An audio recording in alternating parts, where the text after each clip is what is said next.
जिंदगी क्या है? कोई कहता है ये आंतरिक अनुभव है, कोई इसे जीतने और सब कुछ हासिल करने के ज़रिए के रूप में देखता है। कम से कम ये तो सच है कि कोई भी इंसान हो, उसकी ज़िंदगी वो अंदर से कैसा है इसका आईना होती है। इंसान के अंदर के स्वरूप का बाहरी तौर पर दिखना व्यक्तित्व कहलाता है, और हर एक इंसान का व्यक्तित्व उसके द्वारा ही डिज़ाइन किया जाता है। सच मानो या झूठ, जिंदगी में हम किसी परिस्थिति से कौन सा विकल्प लेते हैं ये हमारे ही हाथ में होता है। चाहे कैसा भी एहसास हो, हमारे पास हमेशा चीज़ों को सकारात्मक या नकारात्मक ढंग से करने का विकल्प होता है। और ये भी सच नहीं कि हमें सही रास्ता दिखाने को हमेशा हमारे आसपास सही लोग हों। ऐसे में काम आती हैं किताबें। ये सिर्फ तब मदद नहीं करती जब आप फंसे हुए हों और इनकी मदद लें। ये तब भी मदद करती हैं जब आपको सालों पहले पढ़ी हुई कोई किताब, उसकी कोई बात सही समय पर, सही वक्त पर, सही काम के लिए काम आ जाए। इंटरनेट के दौर से पहले लोगों के पास बहुत समय होता था, तो किताबें उनका साथ देती थी। आजकल युवा पीढ़ी करियर ओरिएंटेड हो गई है। इसके चलते वह सिर्फ वही पढ़ना चाह रही है जिससे उसका करियर बन सके। लेकिन किसी किताब से हमें क्या मिलता है, ये इस पर निर्भर करता है कि हम उसे किस लिहाज से पढ़ते हैं।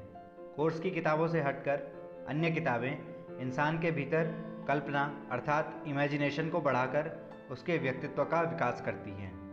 इंसान के समझने की क्षमता बढ़ती है और वह खुद को समाज का हिस्सा मानना शुरू करता है। सोशल मीडिया के चक्कर में हमारा पढ़ना कम हो गया, तो लिखना, सोचना और समझना भी कम हो गया। तुरंत पढ़कर तुरंत रिएक्ट करने की आदत ने हमारा धैर्य लगभग ख़त्म कर दिया है।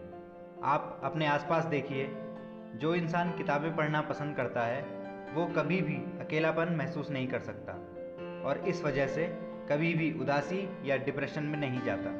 किताबें न सिर्फ बोरियत को ख़त्म करती हैं, बल्कि औरों की तुलना में बेहतर ढंग से स्थितियों को संभालने में मदद करती हैं। महान वैज्ञानिक अल्बर्ट आइंस्टीन ने कहा है कि एजुकेशन वो है जो स्कूल में सीखा हुआ भूलने के बाद आपको याद रहती है। इस कोट पर ध्यान दें। इसका मतलब है कि आपको स्कूल के बाद भी सीखना पड़ेगा, और वो आप किताबों से ही सीख सकते हैं। ऑस्कर वाइल्ड तो यहाँ तक कहते हैं कि अगर कोई इंसान एक ही किताब पढ़ने का बार बार आनंद न उठा पाए तो उसे पढ़ने का कोई फ़ायदा नहीं है।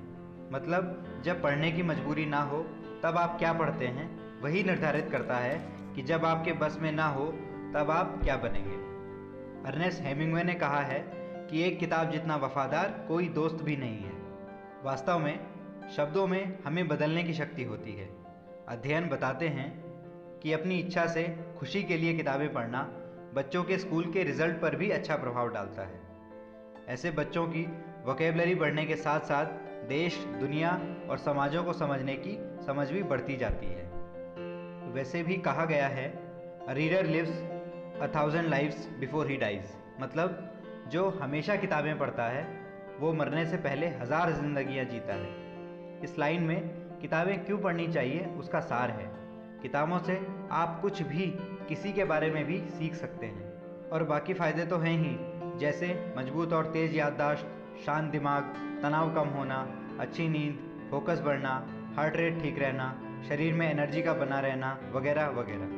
मगर हम बहाने ढूंढते हैं, कहते हैं कि मेरे पास टाइम नहीं है। तो आपको 2 घंटे पढ़ने को कौन कह रहा है? हमारे पास पढ़ने का टाइम इसलिए नहीं होता क्योंकि हमें पढ़ना बहुत ही बोरियत का काम लगता है।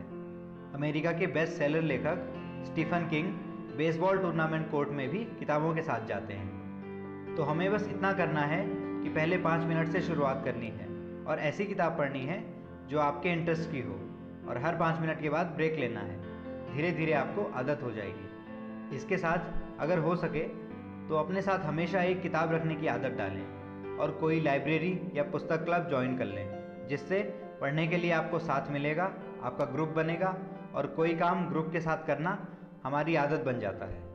एक रिसर्च में सामने आया है कि पढ़ने की आदत अल्जाइमर से बचा सकती है। यानी जो लोग ज़्यादा पढ़ते हैं उन्हें बुढ़ापे में ये बीमारी होने के चांस आधे हो जाते हैं। साथ ही रोज़ लगभग 6 मिनट की पढ़ाई हमारे 68% तनाव को कम कर देती है। और आज के समय में जब हमें समाज में खुद को आगे रखना है, ऐसे में किताबें पढ़ने से हमें समझ आता है कि कब क्या कैसे बोलना है।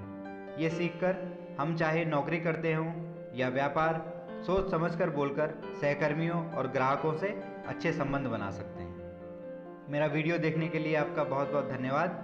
मेरे चैनल को सब्सक्राइब करने के लिए आपका बहुत बहुत धन्यवाद। जीवन में नए संकल्प और नई ऊर्जा के साथ मैं आपसे मिलूंगा अगले वीडियो में। तब तक अपना ध्यान रखिए, खुश रहिए और जुड़े रहिए वी थिंक से, क्योंकि हम सोचते हैं।